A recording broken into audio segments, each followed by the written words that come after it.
સુરત શહેરમાં માત્ર 10 મિનિટમાં જ વિદેશી દારૂની 46,203 બોટલનો નાશ કરાયો.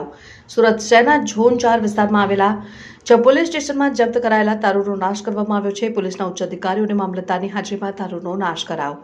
દારૂબંધીના કાયદા બાદ પણ ગુજરાતભરમાં પોલીસ કરોડો રૂપિયાનો દારૂ જપ્ત કરે છે અને કેસ કરે છે. આ દારૂનો નાશ કરવામાં આવે છે. સુરત શહેરમાં ગેરકાયદેસર રીતે વિદેશી દારૂની ખેપ મારનાર, વેચાણ કરનાર લોકો ઉપર કેસ કરીને દારૂ જપ્ત કરવામાં આવ્યો. આ વખતે ઝોન 4ના 6 પોલીસ મથકમાં જપ્ત કરવામાં આવેલા દારૂનો નાશ કરાયો હતો. 20 મહિનામાં ઝોન 4 વિસ્તારમાં કુલ 46,203 વિદેશી દારૂની બોટલ જપ્ત કરવામાં આવી હતી. આ દારૂની બોટલને માત્ર 10 મિનિટમાં રોલર ફેરવીને નાશ કરાયો. પોલીસે 85 લાખથી વધુ કિંમતના દારૂના મુદ્દામાલનો આજે નાશ કર્યો. રોડ ઉપર વિદેશી દારૂ મૂકી રોલર ફેરવી દારૂનો નાશ કરાયો.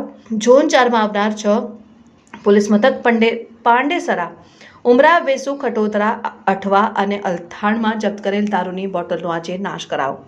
સુરત ડીસીપી વિજયસિંહ ગુર્જરે જણાવ્યું હતું કે વર્ષ 2023 અને 24 સુરત શહેરના ઝોન 4માં આવેલા 6 પોલીસ સ્ટેશનમાં જપ્ત કરાયેલા ગેરકાયદેસર દારૂની બોટલોને આજે નષ્ટ કરવામાં આવી છે અને મામલતદાર તથા અન્ય અધિકારીઓની હાજરીમાં ગણતરી કરવામાં આવી હતી અને ત્યારબાદ આજે प्रक्रिया हाथ धराई. जी सर, जोन 4 विस्तार में दारू नाश करने का है, कितना टोटल होगा और किस तरह से कार्यवाही? टोटली जोन 4 विस्तार की 46,203 बोटल्स हैं और 85 लाख रुपए का टोटल मुद्दा माल है जिसका आज नाश किया जा रहा है.